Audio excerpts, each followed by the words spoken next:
അസ്സലാമു അലൈക്കും വറഹ്മത്തുള്ളാഹി. അൽഹംദുലില്ലാഹി റബ്ബിൽ ആലമീൻ വസ്സലാത്തു വസ്സലാമു അലാ റസൂലിഹിൽ അമീൻ വഅലാ ആലിഹി വസഹ്ബിഹി അജ്മഈൻ. സുന്നത്ത് നമസ്കാരങ്ങൾ ഒന്നും നിർവഹിക്കാതെ ഫറള് നമസ്കാരങ്ങൾ മാത്രം നിർവഹിക്കുന്ന ഒരാൾ കുറ്റക്കാരനാകുമോ?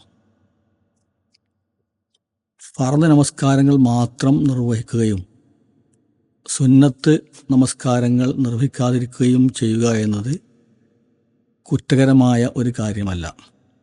നേരെ മറിച്ച് സുന്നത്ത് നമസ്കാരങ്ങൾ നിർവഹിച്ചാൽ അതിൻ്റെ പ്രതിഫലം ലഭിക്കും.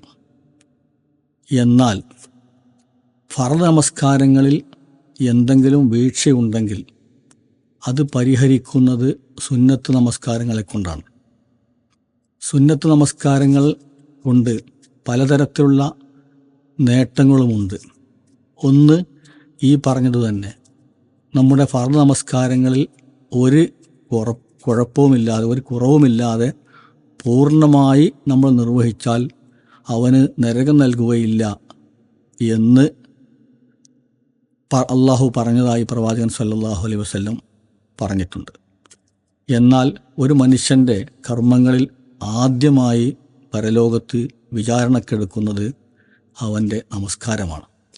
ഇന്ന അവ്വലമാ യുഹാസബു ബിഹിൽ അബ്ദു യൗമൽ ഖിയാമത്തി മിൻ അമലിഹി സ്വലാത്തുഹു ഇൻ സ്വലഹത്ത്. അത് നന്നായാൽ, ആദ്യമായി പരലോകത്ത് മനുഷ്യരുടെ കർമ്മങ്ങൾ വിചാരണക്കെടുക്കുമ്പോൾ ആദ്യമായി എടുക്കുന്നത് അവൻ നമസ്കാരമാണ്. അത് നന്നായാൽ അഫ്ലഹ വ അൻജഹ, അവൻ വിജയിച്ചു. വൈൻ ഫസദത്ത്, അതെങ്ങാനും പരാജയപ്പെട്ടാൽ ഖാബ വ ഖസറ, അവൻ നഷ്ടകാരനുമായി തീർന്നു. എന്നാൽ അങ്ങനെ സംഭവിച്ചാൽ ഫൈൻ ഇൻതഖസ മിനൽ ഫരീളത്തി ഷൈഉൻ, വിചാരണക്കെടുക്കുമ്പോൾ അവൻ്റെ ഫർദ് നമസ്കാരങ്ങളിൽ എന്തെങ്കിലും ന്യൂനതകളുണ്ടെങ്കിൽ ഖാല അസ്സ വജല്ല, അള്ളാഹു പറയും, ഉൻളുറൂ ലി അബ്ദി ഹൽ മിൻ തതവ്വു, എൻ്റെ അടിമ തതവ്വു ആയിട്ട് സ്വമേധയാ സുന്നത്ത് നമസ്കാരങ്ങൾ എന്തെങ്കിലും നിർവഹിച്ചിട്ടുണ്ടോ എന്ന് ചോദിക്കും.